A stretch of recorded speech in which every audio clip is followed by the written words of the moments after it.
모든 사람들은 결국 어떤 믿음을 가지고 삽니다. 믿음 가운데 하나의 선택을 하며 살고 있는데요.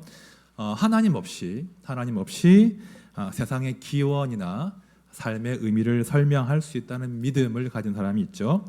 인간은 외부의 도움 없이 스스로를 구원해야 한다는 믿음을 가지고 사는 사람들도 있습니다. 반면에 하나님이 세상을 질서 있고 조화롭고 아름답게 창조하셨고 그 하나님께서 피조물 나를 사랑하고 돌보신다라고 하는 믿음을 가지고 사는 사람들이 있습니다. 제가 지난주에 이것은 어떤 입증이나 이해 문제가 아니라 믿음의 문제이고 선택의 문제라고 말씀드렸습니다. 우리가 어떤 믿음을 선택하여 사느냐, 이 선택에 따라서 우리의 현재와 우리의 미래와 우리의 영원한 삶이 결정된다는 것입니다. 그러므로 우리가 어떤 선택을 할 것인가 굉장히 신중하셔야 됩니다. 제가 선택이라는 용어를 지금 쓰고 있는데요. 우리 하나님은요, 우리에게 강요하지 않으시고 자유롭게 선택하게 하십니다. 우리가 흔히 자유의지라고 부르는데 의지의 자유가 더 정확합니다. 의지의 자유를 우리에게 주셨다는 거예요. 자, 달라스 윌라드 목사님이 쓰신 온유한 증인이라는 책이 있는데요. 그 책에 보면 이 의지의 자유를 이렇게 흥미롭게 설명하고 있습니다. 제가 인용해 볼게요. 잘 들어보십시오. 하나님은 그분을 볼 마음이 없는 이들에게는 별로 명확하지 않으시다. 물론 그분은 우리가 그날 알아야 할 일들을 아침마다 창공에 쓰실 수도 있다. 그러면 대단하지 않겠는가? 그분은 우리 뇌를 조종하여 매 순간 재론의 여지 없이 우리와 직통 교류를 하실 수도 있다. 하지만 그런 방식은 인류를 향한 그분의 계획과 전혀 맞지 않는다.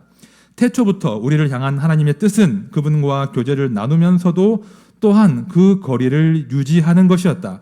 그래야 우리가 어떤 존재가 될지 자유로이 선택하고 결정할 수 있기 때문이다. 이렇게 얘기했습니다. 어려운 말인데 하나님 우리에게 자유롭게 선택하고 결정할 수 있는 의지를 주셨다는 거예요. 이것은요, 우리를 죄악에 빠뜨린 저주가 아니라 사실 하나님의 선물입니다. 자유의지는 하나님의 선물입니다.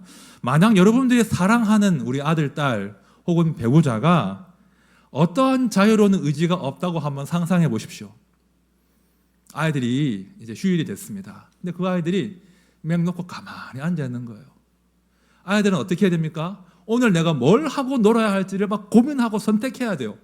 근데 애들이 가만히 앉아 있어요. 그리고는 엄마가 하라는 것만, 아빠가 하라는 것만 하고 있습니다. 그럼 정상입니까? 속이 터지지 않겠습니까? 야, 좀 알아서 뭐라도 해라 가서 라고 하지 않겠냐고요. 그렇게 우리를 지으셨다는 거예요. 만약에 어떤 자유로운 의지가 없다면 그 존재를 사람이라고 부를 수 있겠습니까? 자유롭게 의지할 수 없다면 무엇인가를 창조할 수는 있겠습니까? 사랑할 수는 있겠습니까? 미워할 수는 있겠습니까? 물론 이 자유로운 의지 때문에 우리가 고생하고 곤란해지기도 하지만 의지의 자유가 없다면 그것은 사람이라고 할 수 없을 것입니다. 그래서 이런 모양으로 우리를 하나님이 창조하신 거예요. 자유롭게 고민하게 하시고 선택하게 하십니다. 때로 실패하고 때로 후회하고 때로 미워하고 하지만 다시 돌이키고 다시 사랑하는 존재로 우리를 창조하신 거예요. 하나님은 우리에게 자유롭게 선택할 수 있는 의지를 주셔요. 그래서 우리와 인격적으로 소통을 나누시고 마음을 나누고 사랑하기를 기뻐하신다는 거예요.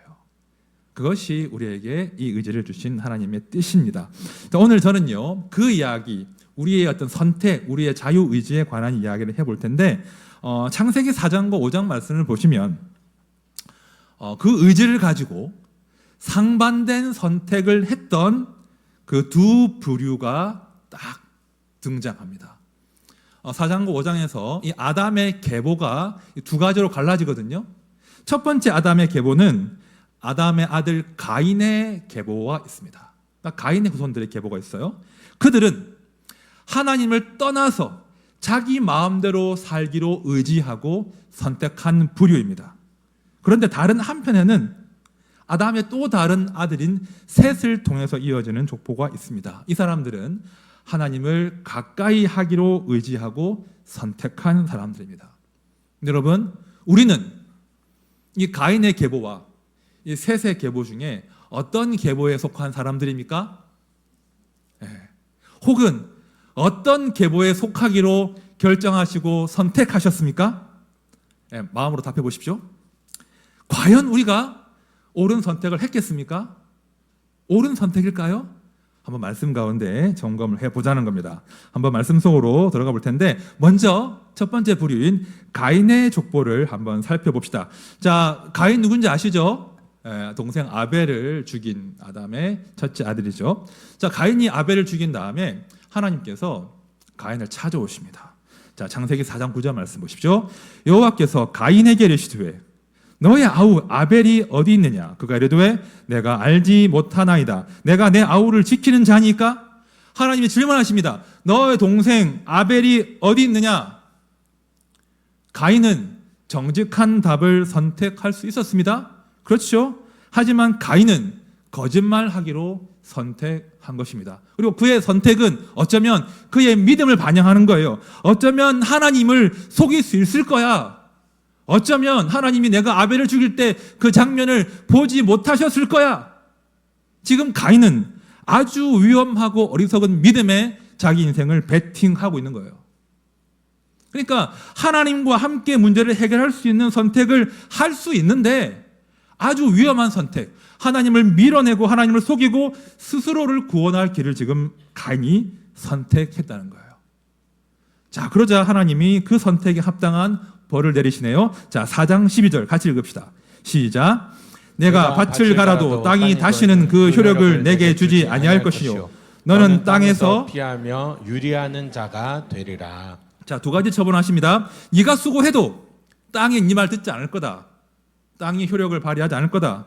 너는 한 곳에 정착하지 못하고 떠돌게 될 것이다. 이렇게 처분을 내리시는데요. 그런데 그 처분에 관한 가인의 반응이 기가 막힙니다. 자, 4장 13절 14절을 제가 볼게요. 가인이 여호와께 아뢰되 내 죄벌이 지기가 너무 무거우니이다. 주께서 오늘 이 지면에서 나를 쫓아내시온즉 내가 주의 낯을 배웁지 못하리니. 잘 보십시오. 또 가인의 선택이 나오는 거예요. 가인은 선택할 수 있는 거예요. 자기의 죄를 인정할 수 있어요. 용서를 구할 수 있어요. 혹은 죄벌이 너무나 무거우니까 하나님의 사랑과 긍휼에 호소할 수도 있습니다. 가인은 하나님과 함께 충분히 문제를 풀 선택을 할 수 있다는 거예요. 하지만 가인은 또다시 하나님을 배제하고 밀어내기 시작합니다. 주께서 나를 쫓아내신 것입니다.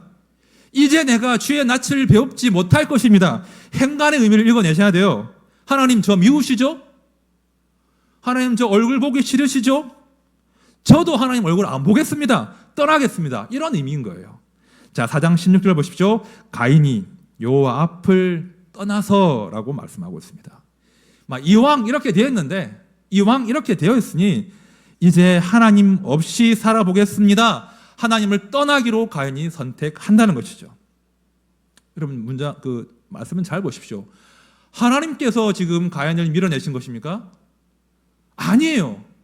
가인이 스스로 이 삶을 선택했더라는 거예요. 그래서 이어지는 말씀을 보면 이 하나님을 떠난 가인이 신나게 자신의 삶을 살기 시작해요. 자, 17절을 보십시오. 17절. 아내와 동침하매 그가 임신하여 에녹을 낳은지라. 가인이 성을 쌓고 그의 아들의 이름으로 성을 이름하여 에녹이라 하니라. 자, 가인이 성을 쌓았습니다. 성은 도시를 말합니다. 한 곳에 정착해요. 가인이 도시 문명을 이제 창시한 거예요. 그리고 20절 이하를 보시면 그 가인의 후손들을 통해서 산업과 문화가 발전해요. 자, 20절 이하를 제가 볼게요.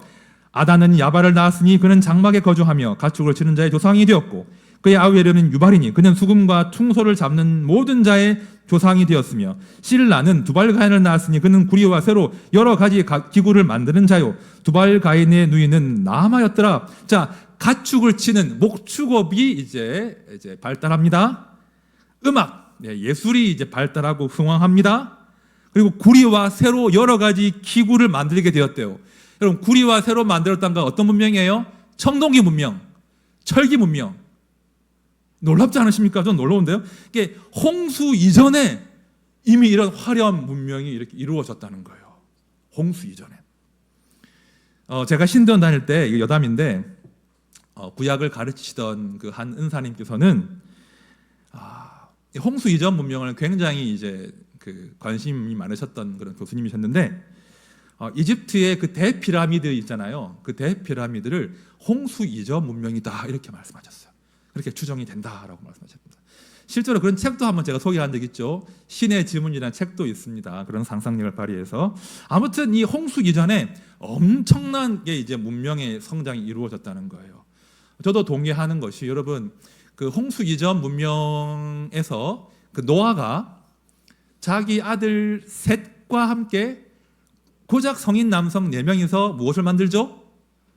거대한 방주를 만듭니다. 추정해 보면 그 당시의 문명이 상당한 수준으로 진보했구나 그렇게 추정해 볼 수 있다는 거죠.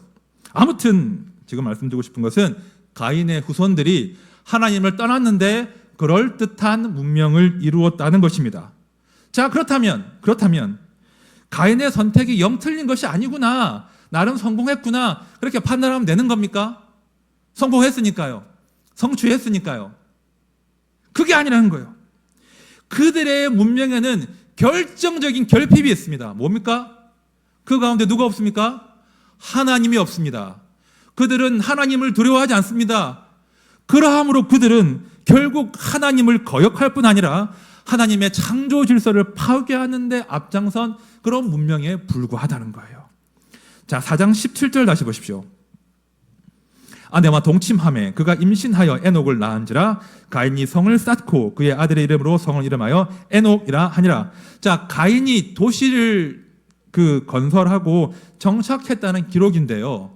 사실 앞서서 하나님이 가인을 내보내실 때 하신 명령에 따르면 하나님은 분명 가인에게 정착하지 말고 이 땅에서 유리하는 자가 될 것이다 라고 명령하셨습니다. 그렇죠? 그런데 가인은 그 명령을 어기고 성을 쌓고 정착한다는 거예요. 그러니까 그 문명 자체가 하나님께 반역한 결과라는 겁니다. 여러분, 왜 가인이 성을 쌓았겠습니까? 자, 14절 하반절을 보시면 힌트를 알 수 있습니다. 무릇 나를 만나는 자마다 나를 죽이겠나이다. 이 가인이 한 말이거든요. 자, 보십시오. 하나님을 떠난 인간들, 특별히 죄를 지은 인간들은 근본적으로 불안과 두려움을 마주할 수밖에 없다는 거예요. 가인은 이 두려움으로부터 벗어나기 위해서, 자기를 지키기 위해서 자기의 성을 쌓고 자기의 세력을 구축하기 위해서 성을 쌓은 거예요. 사실 하나님이 가인을 그냥 던지신 게 아니거든요. 자, 4장 15절 말씀 보십시오. 여호와께서 그에게 이르시되 그렇지 아니하다. 가인을 죽이는 자는 벌을 7배나 받으리라 하시고 가인에게 표를 주사 그를 만나는 모든 사람에게서 죽임을 면하게 하시니라. 가인이 두려워할 때 그렇지 않다. 너를 죽이지 못하게 내가 도와줄게. 너를 죽이는 자는 벌을 7배나 받을 것이다 라고 하시면서 표식을, 증표를 가인의 손에 쥐어주신다고요. 쥐어주셨다고요. 그러나 가인은 아마도 하나님의 그 약속과 증표가 불충분하다고 여겼던 모양입니다. 그래서 자부채, 스스로의 힘으로 자기를 지키기 위해서 성을 쌓은 것이죠. 그러니까 그의 문명 자체가 불순종의 결과물이라는 거예요. 그렇죠? 가인의 성은 하나님에 대한 불신과 죽음에 대한 두려움의 합작품이라고 할 수 있을 겁니다. 그래서 어떤 주석가가 평가하기를 가인 문명은 안전 보장에 대한 집착이다, 이런 평가를 했더라고요. 자, 이어지는 말씀을 보면 그의 가문이 얼마나 이런 자기를 지키기 위한 집착이 심각했는가를 알 수 있습니다. 자, 23절을 볼 텐데요. 23절 말씀 우리 같이 읽어봅시다. 시작. 라멕이 아내들에게 이르되 아다와 실라여 내 목소리를 들으라. 라멕의 아내들이여 내 말을 들으라. 나의 상처로 말미암아 내가 사람을 죽였고 나의 상함으로 말미암아 소년을 죽였도다. 자, 가인의 후손 중에 라멕의 노래인데요. 복수를 다짐하는 노래입니다. 누가 나한테 작은 해코지라도 하면 작은 상처라도 입히면 어떻게 하겠다고 합니까? 죽이겠다고 하는 거예요. 죽이겠다. 심지어 소년이라고 할지라도 나를 해치려고 하면 내가 죽이겠다. 나를 지켜야 한다면 그 어떤 무자비한 폭력과 살인도 정당하다라고 하는 노래를 지금 라멕이 지어서 부른다는 거예요. 그렇죠? 그런 자기를 지키기 위한 집착으로 그가 문명을 건설하고 있습니다. 자, 24절 말씀도 보십시오. 가인을 위하여는 벌이 700일치인데 라멕을 위하여는 벌이 77배 이리로다 하였더라. 자, 가인을 위하여는 벌이 700일치인데 이 구절 어디 익숙하지 않습니까? 언제 누구에게 하신 말씀입니까? 하나님께서 가인에게 가인을 죽이는 자는 벌을 7배나 받으리라 라고 가인의 안전을 보장하시면서 증표와 함께 주신 말씀인데 놀랍게도 라멕이 그 말씀을, 약속의 말씀을 기억하고 있는 거예요. 문제는 그 말씀을 기억을 하긴 하는데 라멕은 그 하나님이 그 자기 손주에게 주신 그 자비의 약속과 표식을 마치 자기 가문에게 주신 특권의 약속과 표식인 양 과장하고 왜곡하고 있다는 거예요. 가인을 위하여 벌이 7배라면 나를 해하면 벌을 77배나 하나님이 주실 것이다 라고 방자하게 하나님의 말씀을 왜곡하고 있다는 거예요. 마치 하나님이 자기 수호신으로 되는 것처럼 그렇게 거들먹거립니다. 나 이런 사람이야. 나 건들면 다 죽여버릴 거야. 이렇게 라멕이 자기 힘을 과시하고 있습니다.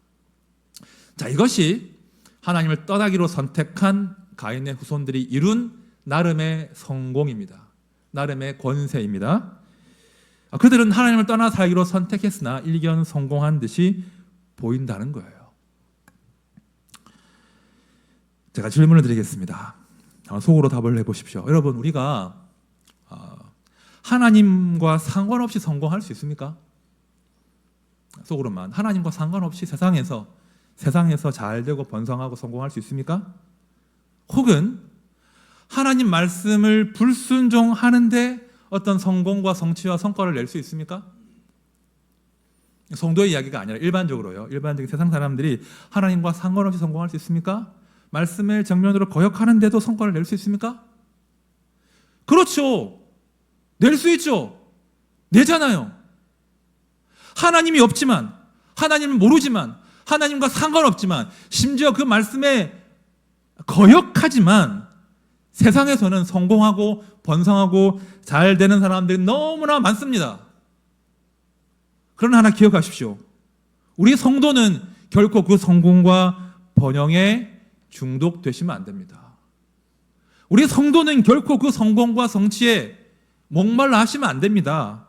혹시 우리 아이들이, 우리 남편이, 우리 아내가 하나님 없는, 하나님과 상관없는 성공과 성취를 거두었을 때 조금만 기뻐하십시오. 도리어 근심하십시오. 그리고 하나님 없는 성공과 성취가 아니라 하나님 없는 실패를 받아들일 수 있는 그 믿음을 달라고 다시 기도하셔야 돼요. 여러분, 창세기는요, 일견 성공한 듯이 보이는 그 가인의 문명에 대해서 아주 엄중하게 경고하고 있습니다. 다 아시는 대로 가인의 문명은 홍수의 심판을 받아서 흔적도 없이 사라진다는 거예요. 여러분, 우리 역사를 돌아보면 지금도 그러하지만 악인들이 하나님과 상관없이 사는 혹은 하나님을 비웃는 그들이 형통한 듯이 보이는 시기가 너무나 많다는 겁니다. 그래서 말라기 3장의 그 비아냥거림이 설득력이 있어 보인다는 거예요. 지금 우리는 교만한 자가 복되다 하며 악을 향하는 자가 번성하며 하나님을 시험하는 자가 화를 면한다 하노라 함이라. 세상은 우리에게 괜찮다, 하나님을 떠나라, 하나님과 상관없이도 충분히 잘 살 수 있다, 그런 선택을 하라고 우리에게 유혹한다는 거예요. 어떻게 하시겠습니까? 떠나실 수 있겠습니까? 떠나시겠습니까? 잘 안 되죠. 이게 은혜입니다. 떠나고 싶은데 안 돼요. 못 떠나겠어요. 이 지점에 은혜가 있는데요. 아무튼 우리는 못 떠나요. 그러면 떠날 수 없다면, 하나님을 부정하고 살 수 없다면 그냥 이 괴로움을 간직하고 내가 괜히 예수 믿어가지고 이 편한 길이 있는데 내가 괜히 예수 믿어가지고 이렇게 힘들고 괴롭고 갈등하며 살아야 되냐, 그렇게 하시면 됩니까? 그게 하나님 뜻이겠습니까? 성도는 늘 괴로워해야 돼요? 아닙니다. 아닙니다. 여러분, 하나님이 살아계시고 우리의 선택이 틀리지 않았는데 왜 우리가 괴로워해야 돼요? 왜 우리가 주눅들어야 돼요? 성도는 오히려 당당해져야 돼요. 우리가 당당할 근거가 분명히 말씀 안에 있기 때문이에요. 자, 시편 37편 말씀 들어보십시오. 악을 행하는 자들 때문에 불평하지 말며 불의를 행하는 자들을 시기하지 말지어다. 그들은 풀과 같이 속히 배임을 당할 것이며 푸른 채소같이 쇠잔할 것이미로다. 여호와를 의뢰하고 선을 행하라. 땅에 머무는 동안 그의 성실을 먹을 거리로 삼을지어다. 또 여호와를 기뻐하라. 그가 내 마음의 소원을 내게 이루어 주시로다. 내 길을 여호와께 맡기라. 그를 의지하면 그가 이루시고 내 의를 빛같이 나타내시며 내 공의를 정오의 빛같이 하시리로다. 여호와 앞에 잠잠하고 참고 기다리라. 자기 길이 형통하며 악한 꾀를 이루는 자 때문에 불평하지 말지어다. 아멘. 이것이 우리 성도의 당당함의 근거예요. 성도가 이 당당함에, 이 믿음에 우리 인생을 건 사람들이 바로 성도로 한 것입니다. 우리가 당당하지 못할 이유가 하나도 없습니다. 그래서 창세기 4장을 보시면요, 그렇게 화려한 가인의 족보의 끝자락에 그 문명 한켠에서 하나님을 가까이 하기로 선택한 또 다른 족보가 시작이 되더라는 거예요. 자, 우리 창세기 4장 25절과 26절 말씀을 같이 읽어보겠습니다. 시작. 아담이 다시 자기 아내와 동침하매 그가 아들을 낳아 그의 이름을 셋이라 하였으니 이는 하나님이 내게 가인이 죽인 아벨 대신에 다른 씨를 주셨다 하며 셋도 아들을 낳고 그의 이름을 에노스라 하였으니 그때 사람들이 비로소 여호와의 이름을 불렀더라. 하나님께서 아벨을 대신해서 셋이라고 하는 아들을 주십니다. 이 셋을 통해서 아담의 가문이 이어지게 하시는 거예요. 가인의 가문은 여호와를 떠나서 문명을 이루었으나 그 한켠에서 여전히 여호와의 이름을 부르고 여호와를 가까이 하는 한 무리를 하나님이 보존하셨더라는 거예요. 자, 창세기 5장 말씀이 바로 그렇게 하나님이 보존하신, 지키고 보호하신 그런 셋의 가문에 관한 이런 이야기인데요, 제가 다음 주에 이 5장을 자세하게 다룰 거예요.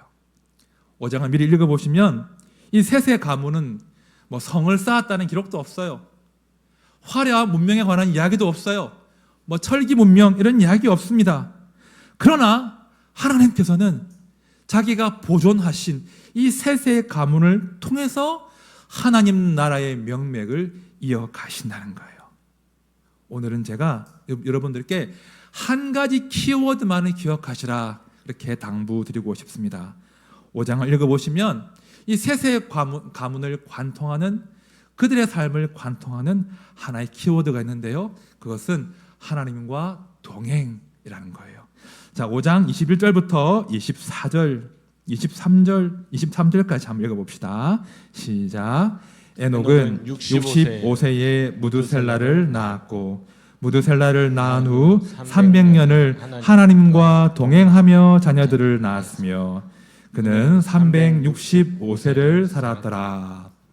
동행하다, 문자적으로는 따라가다, 함께 걷다, 확장하며 함께 산다, 이런 뜻인데요, 이 에녹은 하나님과 함께 걷고 하나님과 함께 살았던 이야기 빼고는 딱히 내세울 것이 없는 그런 사람이에요. 그러나 24절은 이렇게 이분의 삶을 요약하고 있습니다. 에녹이 하나님과 동행하더니 하나님이 그를 데려가심으로 세상에 있지 아니하였더라. 너무나 신비한 구절입니다. 짧지만 너무나 신비하지만 이 구절 안에 성도만이 간직하고 있는 신비로운 비밀이 담겨 있다는 거예요. 제가 다음 주에 이야기를 더 할 겁니다. 하나만 기억하십시오. 성도는 하나님을 가까이 하고 하나님과 동행하기로 선택한 사람들입니다. 하나님은 그런 선택을 한 자들을 결코 멀리하지 않으십니다. 하나님은 자기를 찾고 자기를 간구하는 자에게 더 가까이 자기를 드러내신다는 거예요. 그래서 오늘 말씀을 맺으면서 이 하나님과 가까이 동행함이 얼마나 멋진 일인지를 한번 마음에 새기기 위해서 우리 이사야 43장 1절부터 3절 상반절까지 말씀 함께 같이 읽어보겠습니다. 시작. 야곱아, 너를 창조하신 여호와께서 지금 말씀하시느니라. 이스라엘아, 너를 지으신 이가 말씀하시느니라. 너는 두려워하지 말라. 내가 너를 구속하였고 내가 너를 지명하여 불렀나니 너는 내 것이라. 네가 물 가운데로 지날 때에 내가 너와 함께 할 것이라. 강을 건널 때에 물이 너를 침몰하지 못할 것이며 네가 불 가운데 지날 때도 타지도 아니할 것이요 불꽃이 너를 사르지도 못하리니 대저 나는 여호와 내 하나님이요 이스라엘의 거룩한 이요 내 구원자임이라. 아멘. 여러분, 우리 인생은 어쩔 수 없이 물 가운데로 불 가운데로 통과해야 돼요. 여러분, 문명이 아무리 발달해도 결국 우리 시대의 문명도 이 물 문제를 정리하지 못해요. 물의 위협 앞에 굴복합니다. 불 역시 해결할 수 없습니다. 가인의 문명이 물로 망했죠. 이 땅에 반역한 문명은 마침내 불로 망할 것입니다. 결코 우리가 물과 불을 피할 수 없어요. 그러나 하나님과 동행하는 자들은 그 물 가운데를 지날 때에도 불 가운데로 지날 때에도 하나님이 함께 하신다는 거예요. 그래서 우리는 사망의 음침한 골짜기도 완주하고 통과할 수 있는 거예요. 여러분, 우리는 하나님과 동행하기로 선택한 자이고 하나님은 그 선택을 기뻐하시고 우리와 동행하십니다. 그러므로 성도는 잠깐 비틀거리고 넘어질 수는 있으나 다시 일어난다는 거예요. 그는 넘어지나 아주 엎드러지지 아니함은 여호와께서 그의 손으로 붙드심이로다. 여호와께서 그의 손으로 붙드심이로다. 우리 하나님은 자기를 찾고 자기에게 간구하는 자에게 가까이 하십니다. 동행하고자 하는 자와 반드시 동행하십니다. 이번 한 주간도 그렇게 하나님과 가까이 교제하시고 동행하는 그 놀라운 복과 신비를 경험하는 한 주간 되시기를, 모두가 되시기를 진심으로 축원드립니다. 우리 찬양할 텐데요. 물 가운데로 지날 때에도라는 찬양이 있습니다. 저는 그 12살에 처음으로 풀장에 가봤어요. 12살에 부산에 진주에 살다가 부산에 가서 12살에 처음 풀장에 갔는데 다른 친구들은 뭐 부산이니까 다 수영하는 거예요. 저 혼자 수영 못 하는 거예요. 그래서 수영 강사님께서 가르쳐 주지를 않는 거예요. 다 수영을 하니까. 제가 엄청 고생했습니다. 물에 빠져가지고 허우적대고 부끄럽기도 하고. 제가 나중에 그 물에 뜨는 요령을 터득한 것이 30대 중반이에요. 제가 드디어 물에 뜨더라고요. 물에 뜨는 거 법 아세요? 어떻게 하면 뜹니까? 힘 빼면 뜨더라고요. 와, 제가 놀랍더라고요. 힘을 착 빼니까 물에 탁 뜨는데 그 물에 뜨는 게 정말 좋더만요. 이게 얼마나 편안하고. 여러분, 우리가 물 가운데를 지날 거예요. 우리가 발버둥을 치겠죠. 하지만 힘을 빼야 될 때가 있습니다. 언제요? 하나님이 건져내시고자 할 때 그때 힘 빼는 거예요. 불이 우리를 사르려 할 겁니다. 우리는 불과 싸울 수 없어요. 하지만 하나님이 우리를 불 가운데서 지켜주실 것입니다. 그것이 성도만이 아는 신비예요. 이 시간 찬양할 때 주님 그렇습니다. 제가 물 가운데 지날 때에도 불 가운데 통과할 때도 주와 함께 동행함을 기억하고 담대하게 한번 통과해 보겠습니다. 주님 저와 함께 해주십시오. 우리 함께 찬양합시다.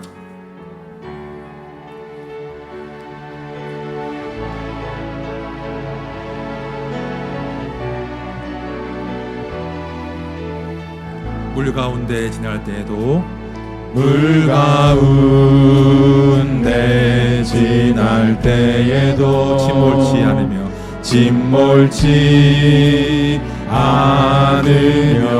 불 가운데 향할 때에도 불 가운데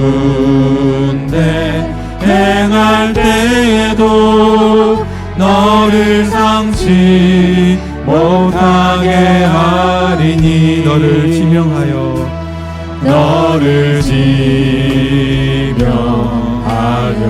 부르신 하나님 큰 사랑 너를 구속하여 살리신 하나님 내게 말씀하시네 두려워 말라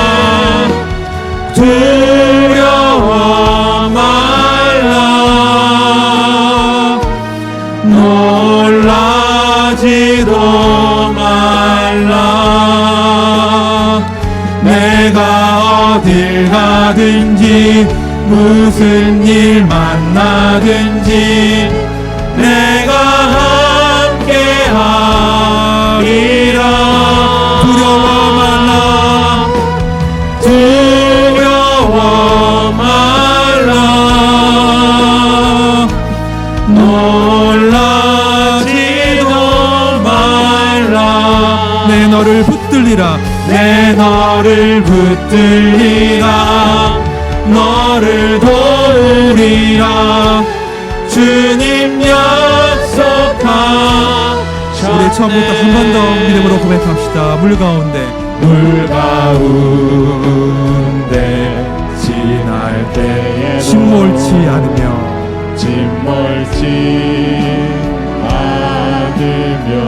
불 가운데 향할 때에도 행할 때에도 너를 상치 못하게 하리니 너를 지명하여 부르신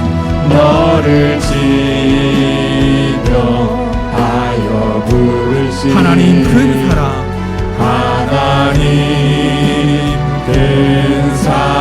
너를 구속하여 살리신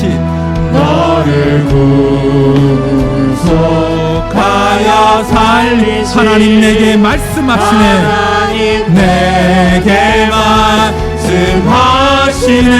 두려워 말라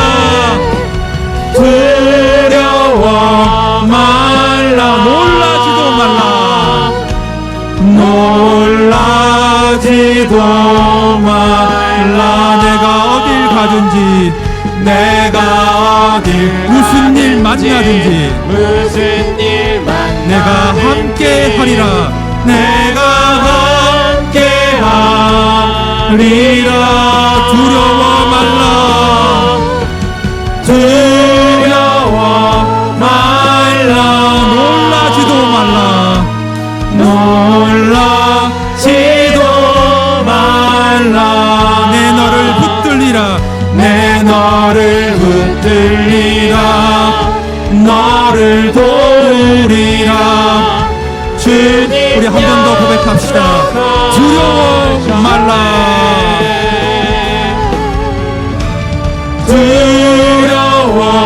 말라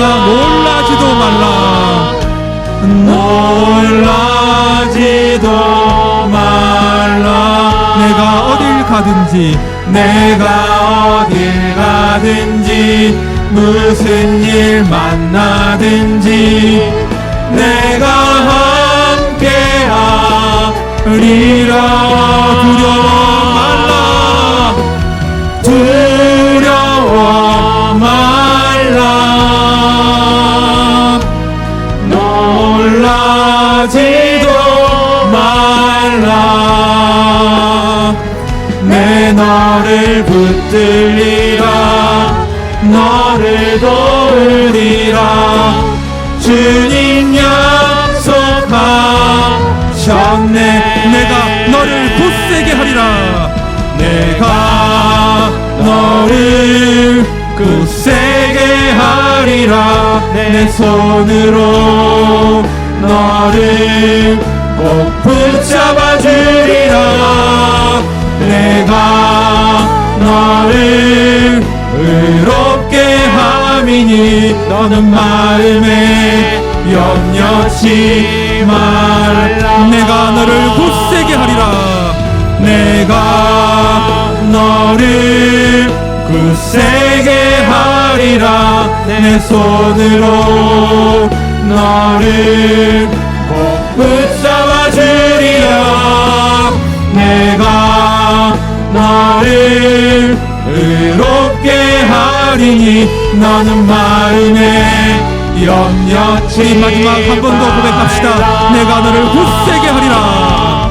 내가 너를 굳세게 하리라. 내 손으로 너를 꼭 붙잡아 주리라. 내가 너를 의롭게 함이니 너는 마음에 염려치 말라. 아멘. 여러분 기억하십시오. 하나님을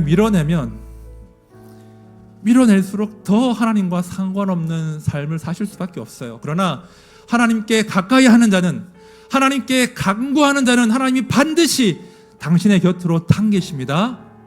하나님께 가까이 하는 자만이 하나님과의 그 동행의 신비를 아실 수 있습니다. 우리가 물 가운데 통과할 때, 불 가운데 지날 때에도, 사망의 음침한 골짜기를 통과할 때도 우리의 힘을 빼고 나와 함께 하신 하나님을 비로소 그때 경험하게 될 줄로 믿습니다.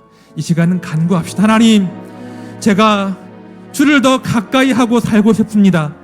하나님이 없는 성공과 번영을 부러워하는 자가 아니라 하나님을 아는 자의 그 지극한 기쁨 가운데 살게 해주십시오. 제가 물 가운데로 지날 때에도, 불 가운데 통과할지라도, 제가 사망과 싸워야 할 그 순간에도 하나님 나와 함께 하심을 기억하면서 그 하나님과 동행하는 자만이 누릴 수 있는 그 담력으로, 그 담대함으로 하나님 제가 주어진 그 삶을 넉넉히 감당하겠습니다. 그런 삶이 제 이웃들에게, 제 아들, 딸들에게 하나님 살아계심을 증거하는 이정표가 되게 하여 주옵소서. 내 삶의 길에서 하나님과 동행하는 그 신비를 맛보게 하여 주옵소서. 우리 함께 기도합시다.